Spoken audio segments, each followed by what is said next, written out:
जैसा कि सर्वविदित है कि केंद्र व यूपी सहित अन्य राज्यों की भी सरकारें अपनी आर्थिक नीति, बजट व अर्थव्यवस्था आदि को लेकर जो बड़े बड़े दावे कर रही हैं, वे ज़्यादातर हवाई न होकर काश ज़मीनी हकीकत में सही और वास्तविक होते तो वाकई भाजपा द्वारा अच्छे दिन लाने के इनके सुनहरे सुहावने व लुभावने वायदे की थोड़ी अच्छी बात होती। किंतु दुखद है कि सरकार की अधिकतर नीतियों एवं कार्यक्रमों से जग जाहिर तौर पर कुछ मुट्ठी भर बड़े बड़े पूंजीपति व धन्ना सेठ और अधिक धनवान बन रहे हैं व इन जैसे लोगों की संख्या दिन दोगुनी व रात चौगुनी बढ़ रही है, जो कि ये सरकार की पूंजीवाद समर्थक नीति का जीता जागता प्रमाण है। जबकि सरकारों का सही व संवैधानिक दायित्व अमीरों को और अधिक अमीर बनाने की बजाय यहाँ के दलितों, आदिवासियों,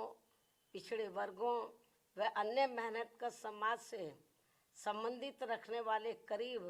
125 करोड़ नागरिकों की गरीबी, बेरोजगारी व हर प्रकार के इनके पिछड़ेपन को दूर करना चाहिए, ताकि इन सबका थोड़ा भला होकर इनके त्रस्त जीवन में बहुअपेक्षित व बहुप्रतीक्षित सुधार लाने की संवैधानिक मंशा पूरी हो सके। लेकिन ऐसा नहीं करना स्पष्टतः सरकार की गरीब विरोधी नीति व कार्यकलाप ही कहलाएगा। और यूपी व देश के ऐसे बिगड़े हालात को लेकर हमारी चिंता स्वाभाविक तौर पर इसलिए है क्योंकि अम्बेडकरवादी सोच व चिंतन वाली पार्टी बीएसपी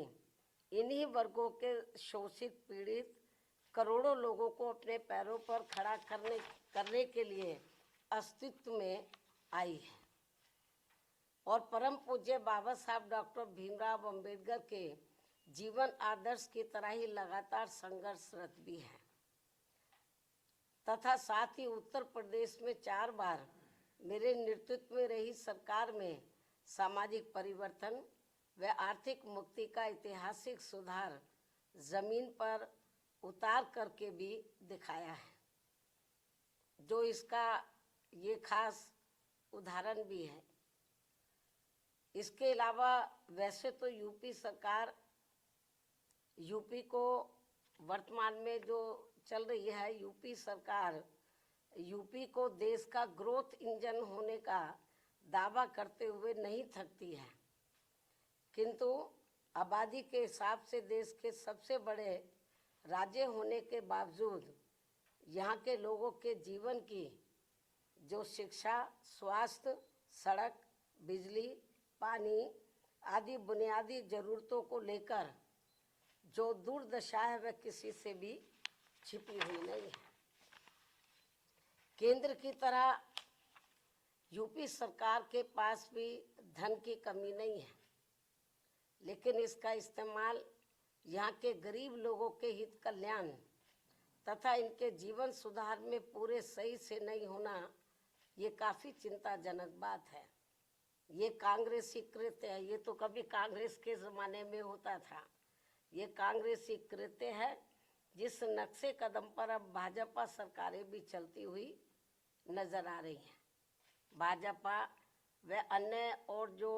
रीजनल पार्टियों की सरकारें हैं वो भी चलती हुई नज़र आ रही हैं, जो बड़े दुख की बात है।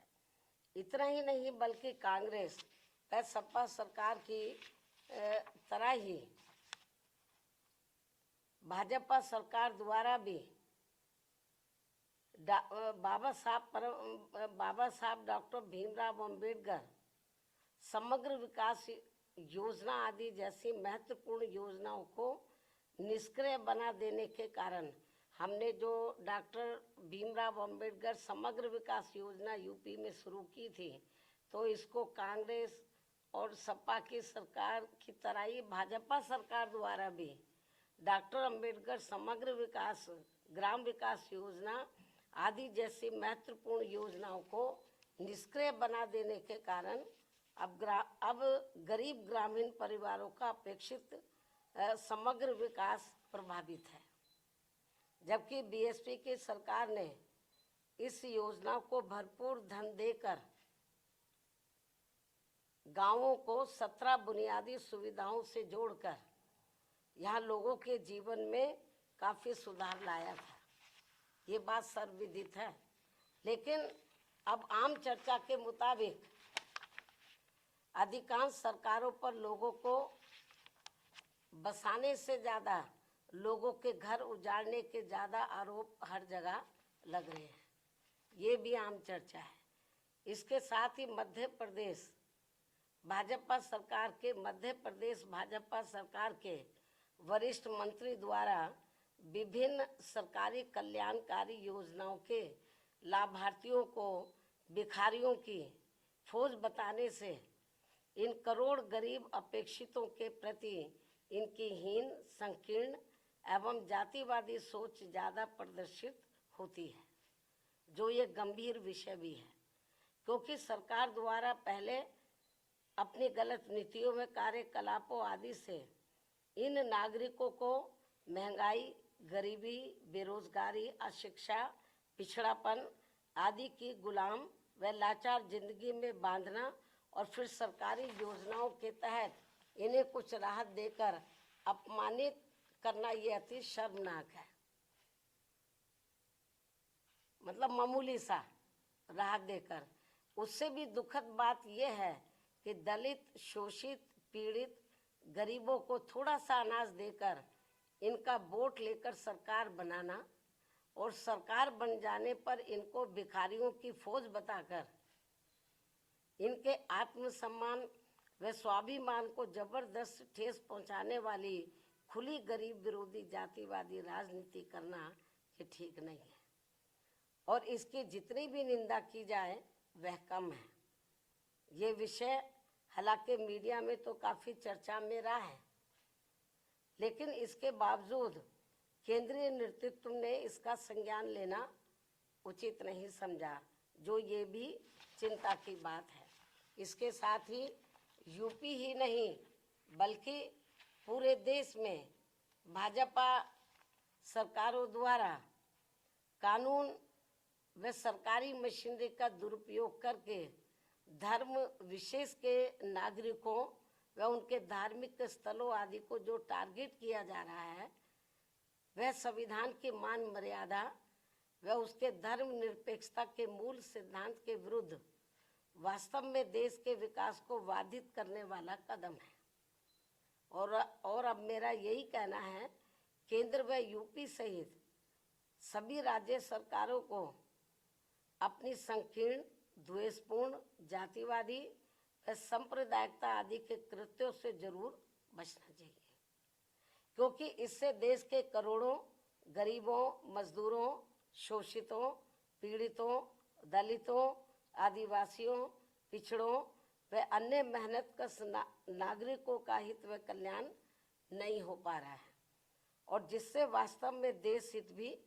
प्रभावित हो रहा है। ऐसे में सरकारों की नियत, नीति व अमल में भी सर्वजन हिताय व सर्वजन सुखाय जैसा सही संवैधानिक जनहितैषी बदलाव होना जरूरी है। संक्षेप में अब हमारी पार्टी का यही कहना है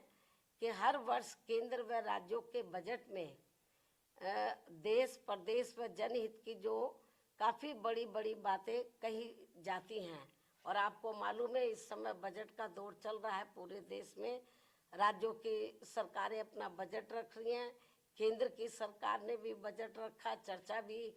अब इस पर होगी। लेकिन इन्होंने हर साल केंद्र और राज्यों की सरकारें अपने बजट में देश, प्रदेश व जनहित की, केंद्र की सरकार देश की जनहित की और राज्यों की सरकारें प्रदेश व जनहित की तो काफ़ी बड़ी बड़ी बातें करती हैं, लेकिन उन पर 50% भी सही से अमल नहीं किया जाता है। क्योंकि मैं देख रही हूँ आए दिन किसी ना किसी राज्य का बजट आ रहा है, लंबी चौड़ी बातें करते हैं, यूपी में भी कही गई, केंद्र की सरकार ने भी कही, लेकिन जितनी वो बड़ी बड़ी बातें करते हैं बजट को लेकर विभिन्न क्षेत्र में, उन पर 50% भी सही से अमल नहीं हो पा रहा है। और वास्तव में प्रैक्टिकल में तो देखने के लिए ये मिल रहा है कि जो दबे कुचले लोग हैं, दलित हैं, पिछड़े हैं, आदिवासी हैं, माइनॉरिटीज़ के लोग हैं, तो इनके साथ तो काफ़ी अन्याय हो रहा है। तो इनके हित के लिए, इनके डेवलपमेंट के लिए, इनके मद में जो पैसा बजट में रखा जाता है कि इतना पैसा हम इनको दे रहे हैं इनके डेवलपमेंट के लिए, लेकिन वो पूरा पैसा उनके डेवलपमेंट में नहीं लगता। और हमें तो ये भी जानकारी मिलती है कि अंत में उनका काफ़ी पैसा दूसरे मद पर खर्च कर दिया जाता है। और इसको लेकर हमारी पार्टी ने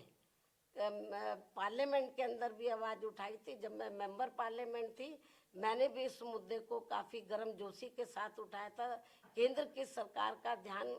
हमने इस ओर आकर्षित किया था और हमने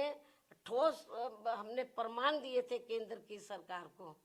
लेकिन फिर भी इस ओर ध्यान नहीं दिया गया। तो इनके लिए, इनका वोट हासिल करने के लिए जो वीकर सेक्शन के लोग हैं, जो गरीब लोग हैं, अन्य मेहनत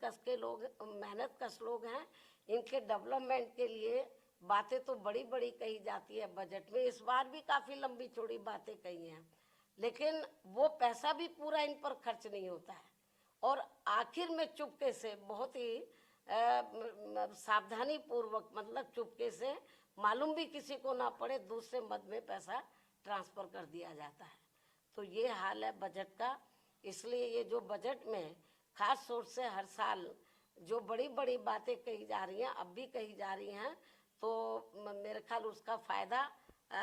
जो ज़रूरतमंद लोगों को जितना होना चाहिए वो नहीं हो रहा है। तो इसलिए मेरा केंद्र और राज्य सरकारों को यही कहना है कि जो आप बजट पे कहते हैं, उसके ऊपर जो भी आप वायदा करते हैं, जो भी पैसा सैंक्शन करते हैं, उसके ऊपर आप लोगों को अमल भी करना चाहिए। ये मुझे पूरी उम्मीद है कि ये लोग ज़रूर मेरी इस बात की तरफ ध्यान देंगे। अब मैं अपनी बात यहीं समाप्त करती हूँ। धन्यवाद। जय भीम व जय भारत।